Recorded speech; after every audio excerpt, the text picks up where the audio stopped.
Korang tahu tak? Ada empat sebab korang jangan beli Pro 2. Mesti korang nak tahu kan? Okey.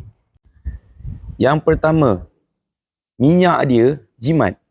Sampai bila kita nak berjimat? Aku tak faham lah. Pro 2 ni minyak jimat. Aduh. Yang kedua, maintenance dia rendah. Asyik rendah je.